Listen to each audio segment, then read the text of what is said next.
एकदा जोरदार टाळ्या तुमच्या सगळ्यांसाठी. खूप मस्त. जे जे डान्स केले त्या सगळ्यांना निशाणा दिसला, जे केले नाहीत त्यांना दिसलाच नाही. घरी गेल्यावर ये ना सजणी ये ना म्हणले की जायचं नाही.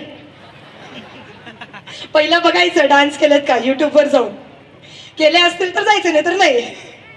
चला एकदा जोरदार टाळ्या वाजवूया. आपण औपचारिक उद्घाटन सोहळ्याकडे वळूया.